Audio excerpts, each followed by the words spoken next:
What's up everyone, and welcome back to the channel. Now let's get into it. Aljamain Sterling says he's ready for Petr Yan and plans to talk a whole lot of smack after UFC 273. The fight between Aljamain Sterling and Petr Yan is not only a highly anticipated affair, but it'll cap a year-long saga that started with a DQ. Yan was disqualified from their first fight back in March of 2021 at UFC 259 because of an illegal knee strike to a downed opponent, and Sterling was handed the bantamweight title. The UFC bantamweight title unification fight is now happening 13 months later. It's been 13 months in the making and has seen Yan come back and bury Corey Sandhagen for the interim title last year, in a pretty one-sided affair too. At the same time, Sterling was recovering from serious neck surgery, which he stated has changed his life for the better. Now, Sterling is saying he can't wait to finally get back in the octagon for this one, and says he will not only win, he's going to make sure his haters know exactly what happened. This is what he said while on the MMA Hour this week. It is what it is. People can say whatever they want to say. They can have their opinions, but we're going to figure this out in a couple of days. And again, I'm going to eat a lot of or I'm going to be talking a lot of And right now, I feel like I'm the man who's going to be talking a lot of and people are going to have to just deal with it. What do you think about Sterling's comments here? And who do you have your money on for this UFC bantamweight title unification fight? Chael Sonnen believes Nate Diaz should be Jake Paul's next opponent. Jake Paul has called out the likes of Jorge Masvidal, Conor McGregor, as well as Nate Diaz, all in the span of the last year, especially after having knocked out former UFC welterweight champion Tyron Woodley in their last boxing match, a rematch. While there has been a bit of back and forth with some fighters in terms of trash talk, none of them seem interested in actually fighting the YouTuber turned boxer, who has taken on increasingly difficult opponents. But it is interesting, given that Nate Diaz specifically is on the last fight of his UFC deal and reportedly is set to retire this year after a long and storied MMA career. If he does retire, he'll do so as a massive fan favorite and a box office draw. This is why, according to Chael Sonnen, Jake Paul would want to seriously pursue a bout against Diaz in boxing and pay him handsomely for it. In a recent video on his YouTube channel, Sonnen spoke about how Jake Paul needs Nate Diaz to sell a fight and stated this. I can only tell you that as I surmise the evidence I have in front of me, Jake Paul could really use Nate Diaz right now. Having one bad night isn't enough to go into absolute panic mode, but having a bad night in the world of pay-per-view, it's a problem. One bad night is a problem. The pay-per-view numbers for Jake Paul's fights have reportedly been decreasing with each event, and Diaz's name recognition, not to mention his trash talk, could be great for Paul's business. In terms of skill set, Jake Paul does have some power in his hands, but Nate Diaz has been boxing for years and is a professional cage fighter. Although Paul has fought MMA champions in the past, Nate Diaz is a striking machine and he has the cardio to go along with it. But what do you think about Sonnen's comments regarding Nate Diaz and Jake Paul? And do you think Nate Diaz might actually do it? Don't forget to take a second to hit that like button and subscribe to this channel to stay up to date on all of the latest fight news.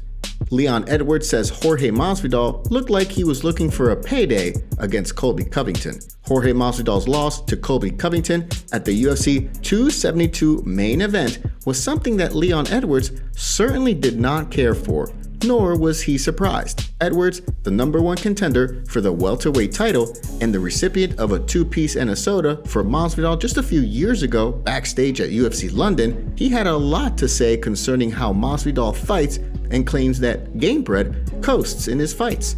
Edwards has studied Masvidal, given that both were set to actually fight against each other at UFC 269 this past December. Ultimately, Masvidal had to withdraw from that fight because of a rib injury, and both of them were eventually matched up with other opponents. Masvidal against his former friend and bitter rival, Colby Covington, and then Leon Edwards against the welterweight champion, Kamaru Usman, although we do have to wait a couple more months to see that fight. But in a recent interview with ESPN, this is what Edwards stated about Masvidal regarding the UFC 272 main event. Masvidal come out, we try his best for like 2 or 3 minutes.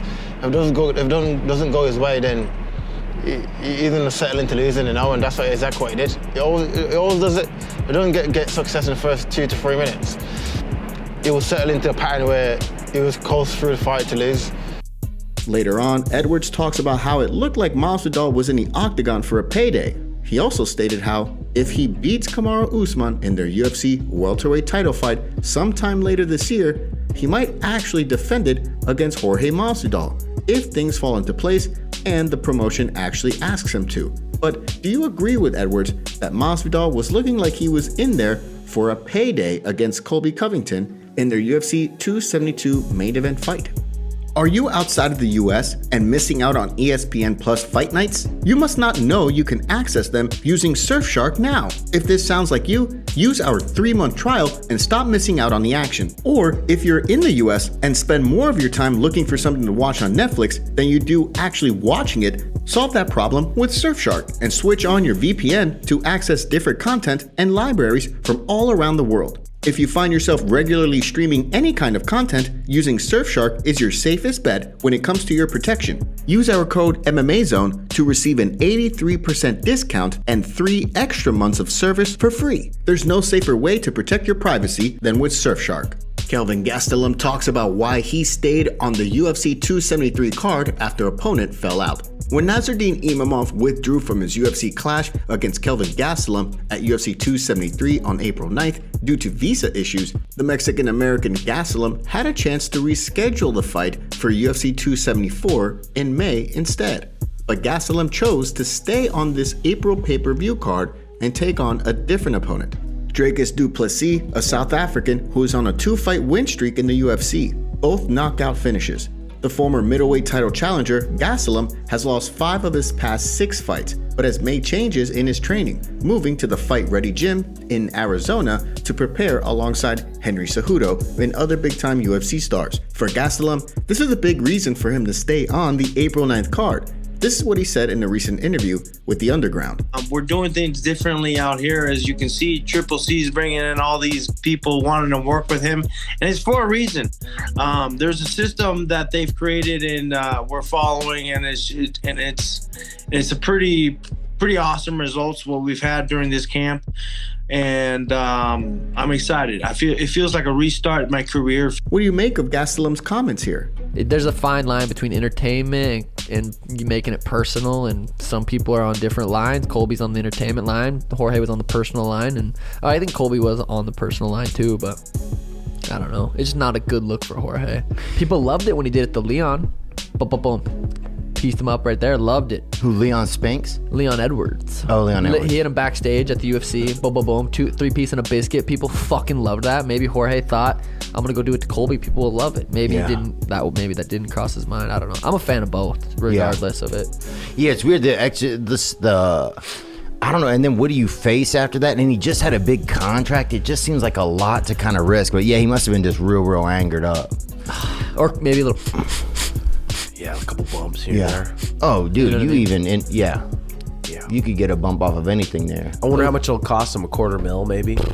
Yeah, who knows? Lawyer fees, fucking paying Colby out. Yeah, who knows? Sean Strickland talks about the UFC matching him up against Alex Pereira in lieu of Paulo Costa. Middleweight contender Sean Strickland is set to take on Alex Pereira on July 30th at UFC 277 in a fight that makes sense from the UFC's point of view. Pereira has the distinction of having beaten middleweight champion Israel Adesanya twice in professional kickboxing bouts, and even knocked him out in their last fight back in 2017 in Brazil. Pereira is unranked in the middleweight division, but he's been impressive so far in the UFC, including a spectacular flying knee knockout in his UFC debut back in November.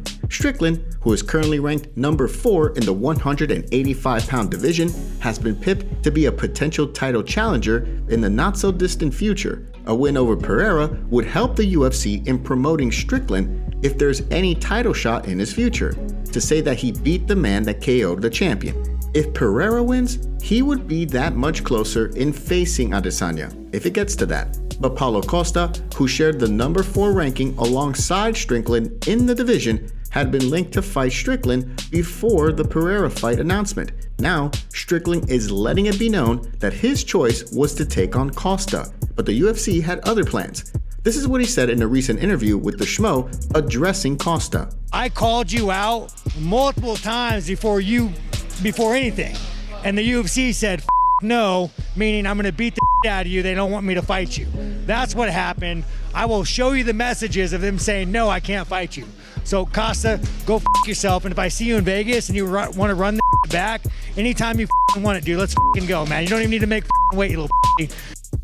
What do you think about Pereira being thrust into such a prominent spot in just his third UFC fight? And what do you think of the UFC passing on a Costa-Strickland fight? Today's video was packed with some juicy stories from the fight world. What are your thoughts about what's going on in MMA? Don't forget to smash that like button and subscribe to the channel to see more videos just like this.